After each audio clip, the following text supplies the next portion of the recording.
America के शोधकर्ताओं ने एक शोध किया। इस विषय पर उन्होंने 30 महिलाओं का चयन किया।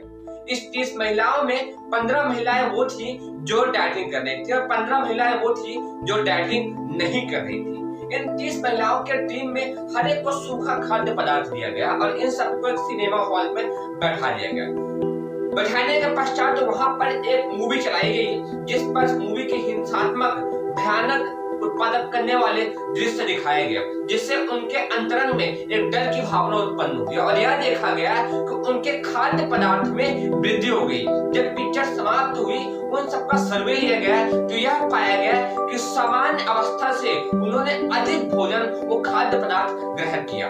क्या है इसके पीछे का विज्ञान? वैज्ञानिक जानकर हैरान रह गए, क्योंकि आपको यह पता होना चाहिए कि जब आप भयानक दृष्टिकोण देखते हैं, दृश्य देखते हैं, उस स्थिति में आपके अंदर एक आवेग उत्पन्न होता है, आपके अंदर एक भय और घबराहट की स्थिति उत्पन्न होती है। वह आवेग एक ऐसा रस का शरीर के अंतरंग में स्त्राव होता है जो आपकी जठराग्नि को बढ़ाता है, आपकी भूख को बढ़ाता है। यही वजह थी कि डर की स्थिति में उन्होंने बार बार भोजन को ग्रहण किया और उस स्थिति में उनके शरीर में खाद्य पदार्थ अधिक इकट्ठा होता गया।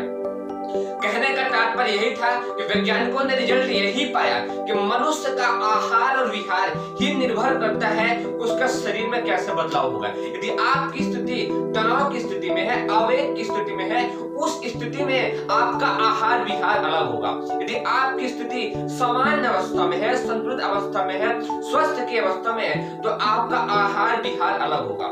यही वजह है कि चूंकि आज अमेरिका में हिंसात्मक, भयोत्पादक पिक्चरों का बहुत अधिक बढ़ावा हो रहा है। यही वजह है कि आज अमेरिका में मोटापे की समस्या भी बहुत तेजी से देखने को मिल रही है। कहीं न कहीं वो अंदर के आवेग ही हैं जो उस समस्या को उत्पन्न कर रहे हैं। इसीलिए भारतीय ऋषि और मुनियों ने इस विषय पर बहुत ही गहराई से चिंतन किया कि जब भी आप भोजन करें, शांत चित्त होकर करें, मन में अनावश्यक क्रोध के विचार न हो। खासकर जब आपके मन और मस्तिष्क में क्रोध के, चिंता के, घबराहट के विचार चल रहे हो, उस स्थिति में थोड़ी देर शांत रह करके, टहल करके मस्तिष्क को शांत करने के पश्चात ही आप भोजन ग्रहण करें। इतना ही नहीं, जो पिक्चरें अनावश्यक भय उत्पादक होती हैं, अनावश्यक डरावनी होती है, ऐसे मूवियों से बचें, क्योंकि यह आपके अंतरंग को हिला के रख देती हैं। और वही वजह है कि आपके शरीर में जो रस स्रावी ग्रंथियां हैं, आपके शरीर में जो ऑर्गन्स है, वो सब कहीं ना कहीं असंतुलित हो जाते हैं, जिससे आपके शरीर में बीमारियां उत्पन्न होती हैं। पतलापन या मोटापन यह आपके आहार विहार पर नहीं, बल्कि आपके शरीर में स्थिति में चल रही अंतःस्रावी ग्रंथियों और ऑर्गन्स के आवेग पर भी निर्भर करता है। क्योंकि जब आपके अंदर का शरीर असंतुलित होगा, विचारों से, दृश्य से या किसी परिस्थिति से, तो आपका आहार भी असंतुलित होगा और इस स्थिति में ही आपके शरीर के अंदर या तो दुबलापन आएगा, पतलापन आएगा।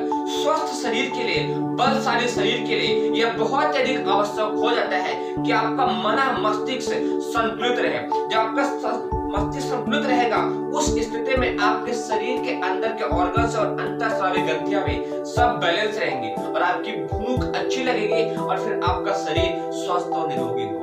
इसीलिए भारतीय ऋषियों में उन्होंने इस चीज पर बहुत अधिक गौर करने के पश्चात आपको कुछ नियम दिए हैं। पहले चीज जो आज समस्या बढ़ रही है, जब भी आप भोजन करें तो अनावश्यक टीवी चालू करके आप मोबाइल को कुछ देख के भोजन ना करें, क्योंकि आप जो देख रहे हैं वैसे स्थिति में आपके विचार बन रहे हैं, वैसे स्थिति में आपके भाव बन रहे हैं, वैसे स्थिति में आपके आवेग उत्पन्न हो रहे हैं जो आपके भोजन को असंतुलित करने का कार्य करते हैं। इतना ही नहीं, यदि आप भोजन करते समय अनावश्यक बात भी करते हैं तो विचार भी आपके मस्तिष्क को प्रभावित करते हैं। तो सबसे अच्छा तरीका यही है, जब भी आप भोजन करें, शांत चित्त अवस्था में करें, मौन अवस्था में करें या कम बोलते हुए करें। भोजन करते समय आप भाव करें कि आपके शरीर को वह भरपूर मात्रा में प्राण शक्ति ऊर्जा दे रहा है, मस्तिष्क में कोई असंतुलित करने वाले विचार, आवेग उत्पन्न नहीं हो रहे हैं। जितने अच्छा विचार करते हो, भोजन करेंगे, उतना अधिक आपको लाभ भी मिलेगा। यदि आप इन बातों पर गौर करेंगे तो आप पतलेपन, मोटेपन या कई तरह की बीमारियों से बचे रहेंगे और वह भोजन जो आपको बलशाली, ओजशाली बनाने का कार्य में लगा है, वो आपको किसी भी समस्या में निकालने का कार्य नहीं करेगा।